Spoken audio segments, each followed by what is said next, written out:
And I'm probably gonna offend some people, but I don't think this fight is as great as people say it is. It's kind of weird. This is one of the reasons why I acknowledge that Dark Souls 1 is a better game. Because even though this is annoying as hell, it's also just an amazing experience.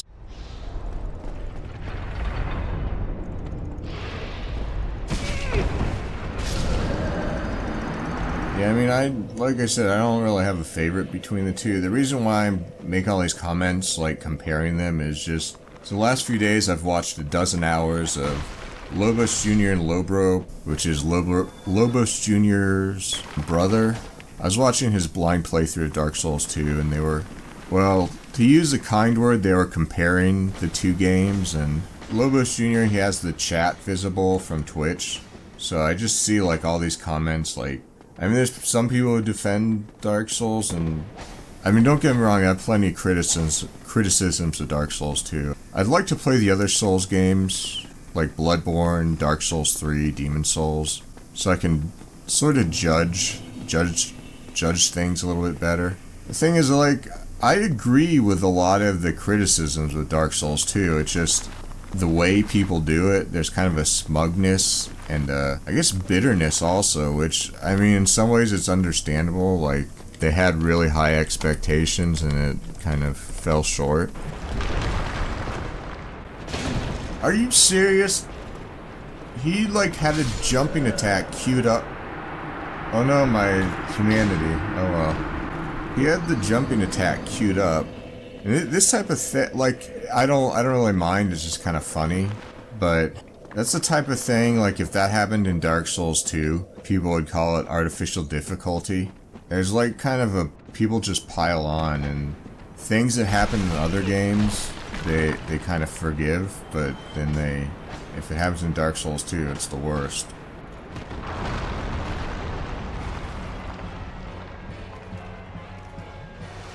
Yeah, so this is another thing where you go to, like, low health.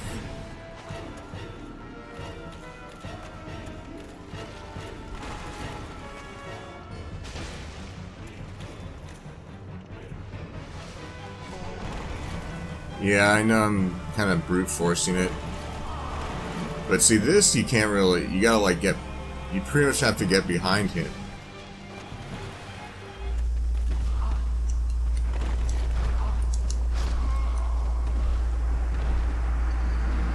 So, talking about unfair ambushes and I mean, Dark Souls 2 DLCs, they do throw a lot of enemies that's at you. That's, I don't know if it's maybe worse than this one.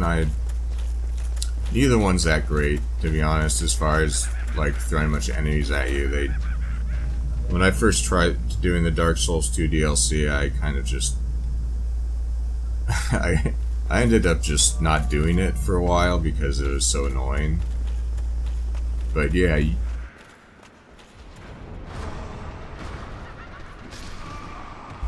well, that was a wombo combo. That was like, and those who say Dark Souls 1 didn't have any cheap stuff like Dark Souls 2. Oh no. Wait, why isn't it going off? Do I have...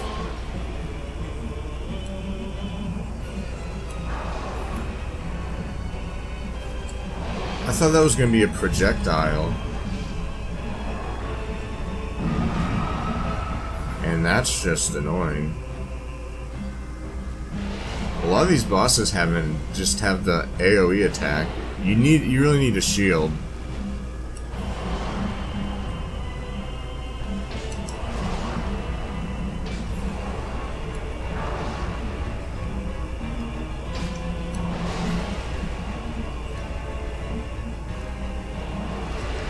Yeah, I don't understand what's going on with that attack. Does it only go... Is it like proximity?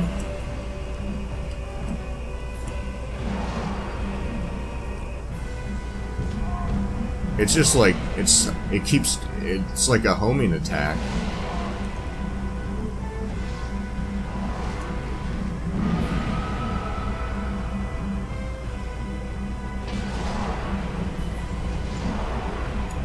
So, I mean, like, overall, I think Dark Souls 1 is a better game. But there's...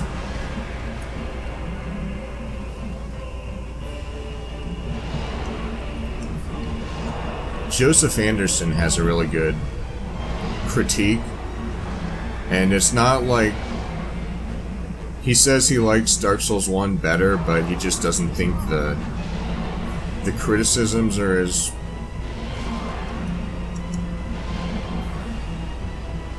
are justified. I almost forgot Power Within.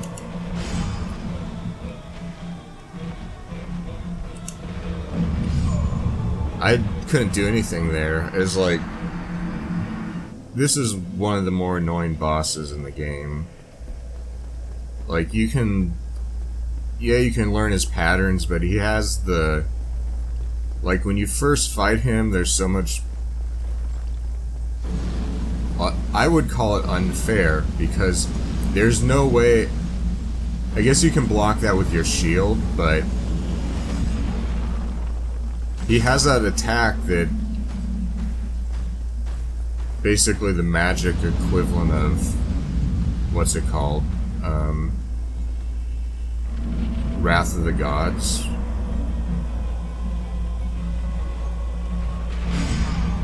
Now that was just... Yeah, see, I couldn't do anything there. He like knocked me down, and then he does that. So I mistimed some rolls, but the other things are just bullshit. I mean, some people are gonna be mad that I say that, but there's like nowhere to go. You can't do anything. Yeah, and so I have the Lingering Dragon Crest, in case anyone was curious. Oh, that guy, he had tracking. So, enemies do have tracking in this game.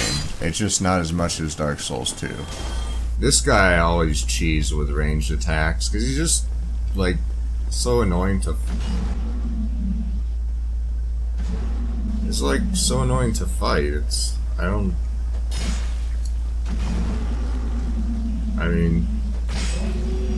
I guess he doesn't have much health, but... I was under his legs. So people talk about Dark Souls 2 having bad hitboxes for grabs, but...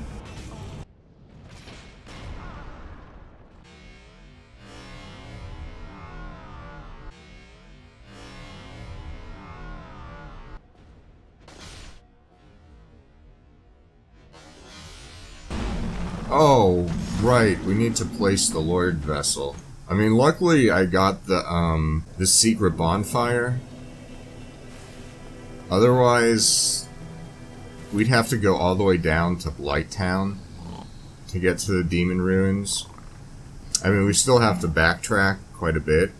So hopefully this will take us back. Okay, good. But yeah, like if you kill Quelaag, and then go down to the Demon Ruins, go fight, like, before you can even warp, because after you kill Quelaag, you can't warp, so you kill Quelaag, you kill Ceaseless Discharge, you come down here, you gotta walk all the way back through the Demon Ruins, back through Blighttown. Then after you get the Lord Vessel, you gotta come all the way back down here, through Blighttown, etc. But yeah, this is a cool looking area, just annoying enemies, and I wouldn't say the level design is that great. It's kind of just a bunch of stuff mashed together. I mean, it's not linear. It's not as linear compared to like some of the areas in Dark Souls 2, but I wouldn't say it's like most of the areas after Ornstein and Smough, the area's kind of like Lost Izalith. This really isn't the greatest level design in my opinion. It's just like a big place to run around in. like people like to talk about how Dark Souls 1 has better level design, and I mean the non-DLC, it's pretty much better for the most part. There's areas I mentioned this earlier, like areas like Lost Izalith. Oh yeah, I was saying, so yeah, for the most part, Dark Souls 1, the non-DLC has better level design, but there's some exceptions, like Lost Izalith is not really good level design, and Dark Souls 2 has areas like Lost Bastille and Force of the Fallen Giants, which is kind of what people were expecting from Dark Souls 2, and then were disappointed. But the DLCs, it's like opposite. The DLCs are kind of... The DLC bosses in Dark Souls 1 are pretty great. But yeah, the level design's not that great. Whereas Dark Souls 2, I think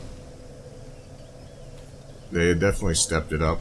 The level design in the DLCs, I mean, part of it was just because, like, half the team was working on Bloodborne and Dark Souls 3, and they started working on Dark Souls 3 before Dark Souls 2 was even released, so... Yeah, see, I did not mean to roll in that direction. Yeah, and lock on... I mentioned this before, rolling while locked on is kind of... The agility mechanic was not really a good... It wasn't a good thing, but rolling while locked on is a lot better in Dark Souls 2. So it's like they did fix one thing. People want to focus on the negatives more than the positives, but it's like...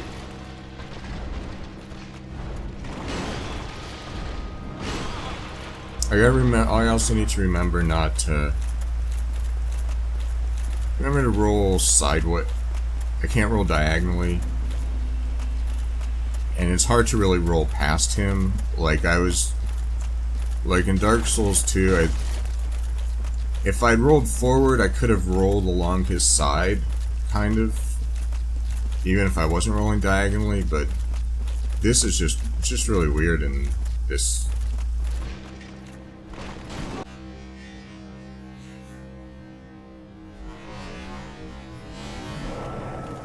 We could try without lock on.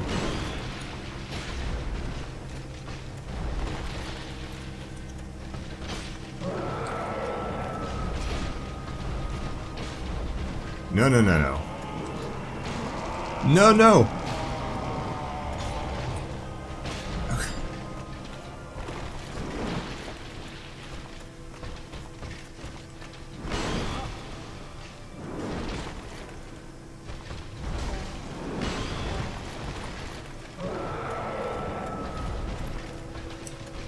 Oh, I thought he was gonna buff.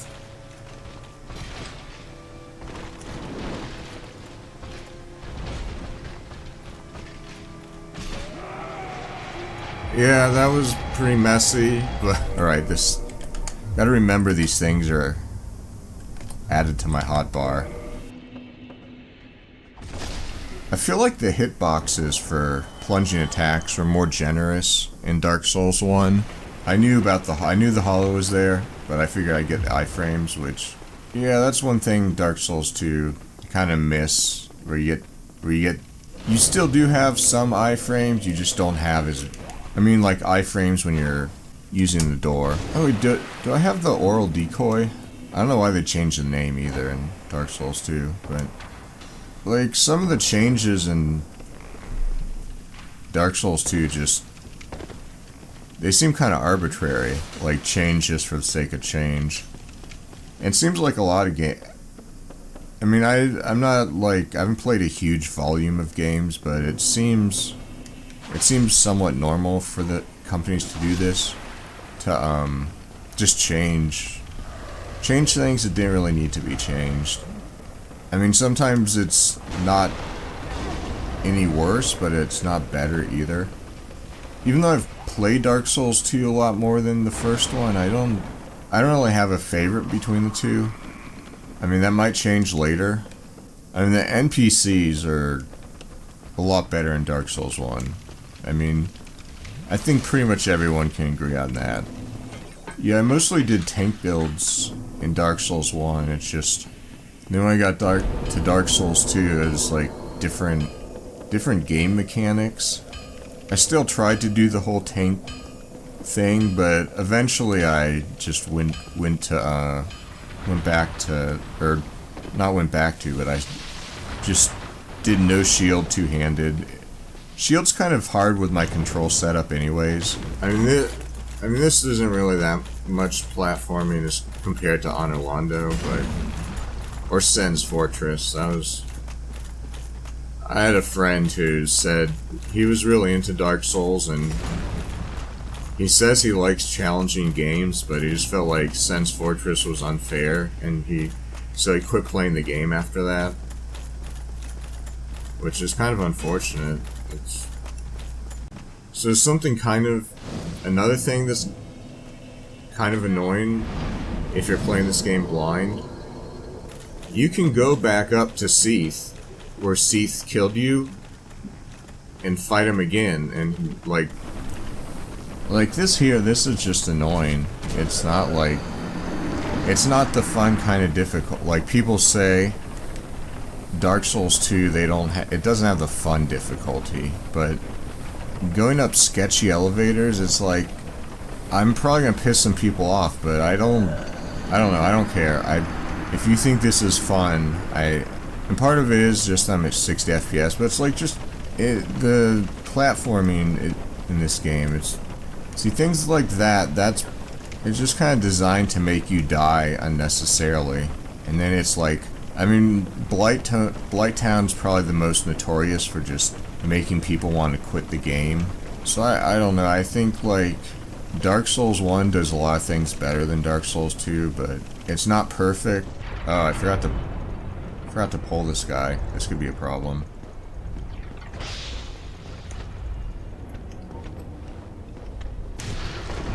Okay, that works. Still gotta do all this platforming stuff. Like, one of the things. Now this is something that's just my own, like, what I don't like to do, and I don't really like the platforming. Not because it's bad game design. That's just because I don't like it. It's a little bit different than this and the Honor Londo stuff. Oh, yeah, that it like hits you even before it's swinging. Now, I'm probably going to offend some people, but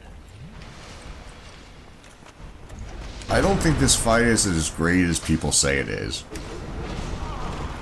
I'm not just saying it because I'm bad at this, because I'm bad at this. Don't get me wrong. But now it's certainly epic, but in terms of gameplay, you're dealing with two sets of AI. They tried to do it again in Dark Souls 2 with Ruined Sentinels. That's even a better example of how dealing with multiple sets of AI is just... I don't want to use the term artificial difficulty, because well, partially just because people get really pissed off if you mention artificial difficulty. Well, unless it's people criticizing Dark Souls 2, complimenting Dark Souls 1, but yeah, try Ruined Sentinels one-on-one, it's pretty easy. I mean, if you're new to Dark Souls, it's still getting pretty tough, but compared to fighting 2 or 3, if you fall off the thing, you might as well just reset. I mean, that's what Lobos Jr. does. He'll just quit and reload, then you start outside the fog gate. So if you are doing Ruined Sentinels and you fall down, just quit and reload and you'll start out the fog gate. I mean, you'll lose any Estus you have, but you're gonna almost for sure die otherwise. I hope this isn't a spoiler for anyone who hasn't played Dark Souls 2. I know some people don't play these in order, so I don't want to say too much about the other ones. I mean, even Plague of Gripes, who likes Dark Souls 1 a lot better than Dark Souls 2, was kind of critical of Ornstein Smo. I'm not saying this is a bad fight by any means. I'm saying it's overrated. And you see right there, Smo, not the jump, but the before the jump, the attack before that, it was a tracking shot. So Enemies in Dark Souls 1 do have tracking. People said, yeah, they made it worse in Dark Souls 2, but it's not like they don't have that. And I actually would like to kill Smo first to get the old Leo ring. I'm pretty sure I don't have it. I don't know how I didn't get hit there. Alright, do the jump. Or that. That's fine. Oh, it still hit me. Well, I got him back. So, I'm not really sure what my favorite Black Knight weapon is, but I kind of like the axe. I've almost never used it. Like, I used it a little bit. The first time I used it was in this New Game Plus playthrough. I did a few bosses with it. I don't think I did all the bosses in New Game Plus with it. I don't really remember, to be honest, because it's been, I don't know, like, upwards of a year since I played this character.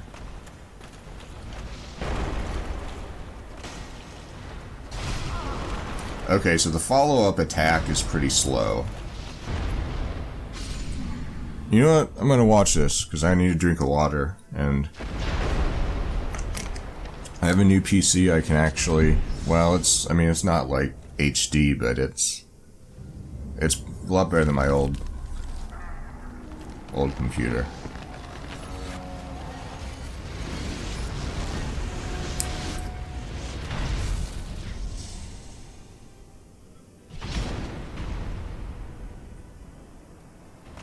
Oh crap! I actually remembered I was like half health.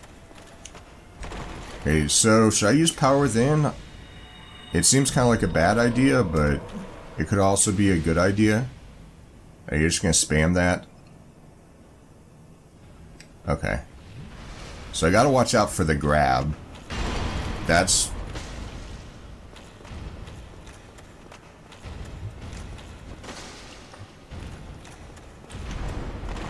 I think that was it. I'm not sure though.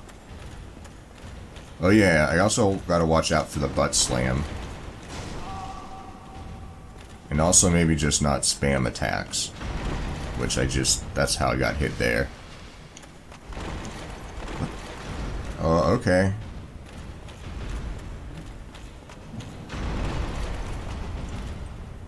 How did I miss that?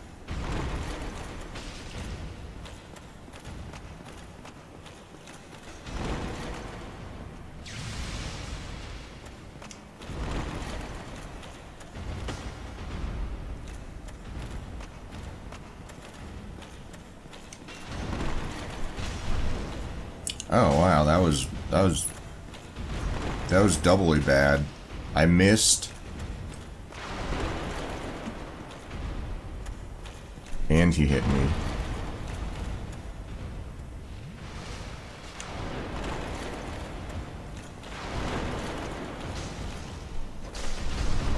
I knew that was gonna happen. Well, I didn't know for sure, but I had a feeling that was, but I really wanted to get that hit in.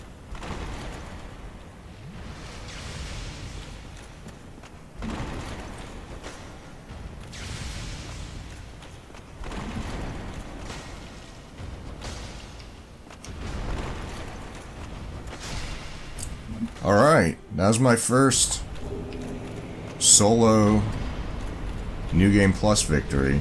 So yeah, this is like a really cool thing. In some ways, it's kind of weird. This is one of the reasons why I acknowledge that Dark Souls 1 is a better game. Because even though this is annoying as hell, it's also just an amazing experience.